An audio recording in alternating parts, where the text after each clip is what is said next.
کیا آپ جانتے ہیں کہ سائن بورڈ کیوں لگائے جاتے ہیں؟ اور کیا آپ ایک ایسے عجیب و غریب شخص کے بارے میں جانتے ہیں جس نے سائن بورڈ لگا کر کچھ عرصے بعد اسے اتروا دیا؟ لیکن اس کی وجہ کیا تھی؟ جاننے کے لیے چلتے ہیں آج کے موضوع کی طرف۔ شہر شوشو کے بازار میں نکڑ کے پاس ایک ننھا سا ریسٹورینٹ تھا۔ اس ریسٹورینٹ کے دروازے کے اوپر ایک کالے تختے پر لکھا ہوتا تھا، یہاں تازہ عمدہ مچھلی ہر وقت ملتی ہے۔ اور یہ واقعہ تھا کہ یہاں کی تلی ہوئی مچھلی تمام شہر میں مشہور تھی، سرخ اور مزیدار، اور اس پر آلو کے قطلے پڑے ہوئے۔ 3 سال پہلے میں اور میری چینی سہیلی شین فون مچھلی کھانے کے لیے بلا ناغہ ہر شام وہاں جایا کرتی تھی، اور مچھلی کھانے کے بعد ایسا معلوم ہوتا تھا جیسے یہ مچھلی جنت کی کسی نہر سے پکڑ کر فرشتوں نے جنت ہی کی کسی چولہے پر تلی ہوئی ہے۔ ان واقعات کو ایک عرصہ گزر گیا۔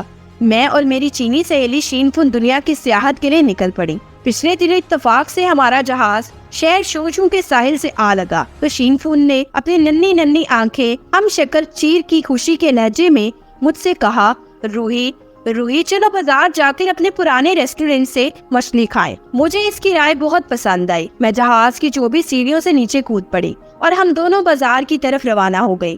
وہاں جا کر دیکھا تو سائن بورڈ نظر نہ آیا جس پر مچھلی کا اشتہار ہوتا تھا۔ ہم مایوس ہو کر لوٹنے ہی کو تھے کہ شین فون نے اپنی ناک پھلا کر پہلے تو خوشبو سونگی، پھر ایک دکان کی طرف اشارہ کر کے کہا، روحی ہو نہ ہو مچھلی کی دکان بس یہی ہے، دیکھو کیسی لذیذ خوشبو آ رہی ہے۔ میں نے نظر اٹھا کر دیکھا تو دکان پر ایک سادہ کالا تختہ لگا ہوا تھا، مگر اس پر نہ دکان کا نام تھا نہ مچھلی کا اشتہار، صرف سادہ تختہ لگا ہوا تھا۔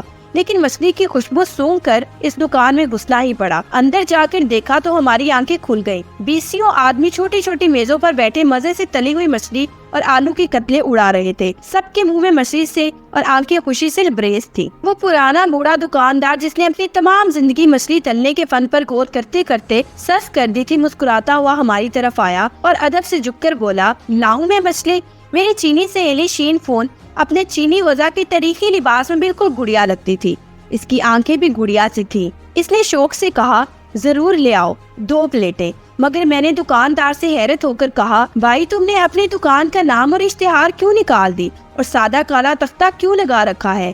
اس میں ضرور کوئی بید ہوگا۔ وہ ایک بوڑھے جن کی طرح ہنس پڑا، بولا، حضور آپ دونوں گرم گرم مچھلی کی پلیٹوں کے آگے بیٹھ جائیں، پھر میں اپنی کہانی سناؤں گا۔ شین فون نے فوراً چٹور پن کے انداز میں اپنی چھری اور کانٹا اٹھا لیا اور منہ میں مچھلی کا ایک ٹکڑا رکھ کر بولی، اب بتاؤ۔ بوڑھا باورچی مزے لے کر قصہ سنانے لگا۔ 1 سال کا عرصہ ہوا، ایک دفعہ یہاں ایک سرخ مونچھوں والا لمبا ترنگا فوجی کھانے کے لیے آیا۔ اسے میری مچھلی اتنی پسند آئی کہ اس نے مجھ سے دوستی کر لی۔ ایک دن اس نے مجھ سے دوستانہ لہجے میں کہا، دکان کی ترقی کا بید اشتہار میں ہوتا ہے۔ میں نے تمہارے سائن بورڈ کو بڑے غور سے پڑھا ہے، اس پر لکھا ہے یہاں تازہ عمدہ مچھلی ہر وقت ملتی ہے۔ میرا خیال ہے کہ اس سطر میں یہاں کا لفظ فضول ہے، اسے نکال ڈالو۔ تازہ عمدہ مچھلی ہر وقت ملتی ہے۔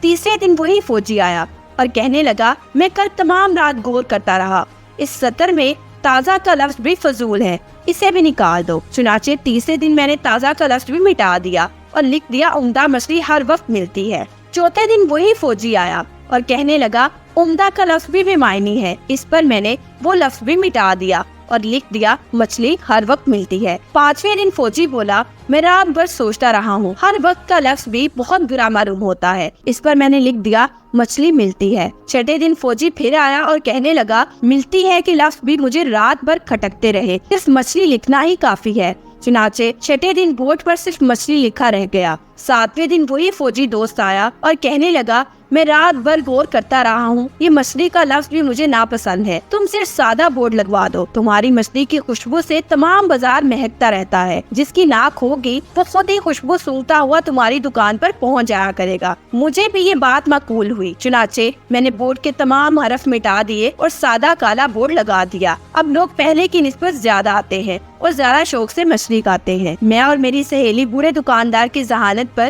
زور سے ہنس پڑی اور رومال سے اپنے ہونٹ پوچھتی ہوئی بندرگاہ کو روانہ ہو گئی۔ مجھے امید ہے کہ ناظرین کے لیے آج کی ویڈیو بہت ہی دلچسپ اور معلوماتی رہی ہوگی، اور اگر آپ چاہتے ہیں کہ میں ایسے ہی آپ کے ساتھ اہم واقعات شیئر کرتے رہیں تو ہمارے چینل کو لائک، شیئر اور سبسکرائب کرنا مت بھولیں، اور بیل آئیکن کا بٹن ضرور پریس کریں تاکہ ہر نئی ویڈیو کا نوٹیفیکیشن آپ کو آپ کی اسکرین پر ملے۔ اب مجھے اجازت دیجیے، شکریہ، اللہ حافظ۔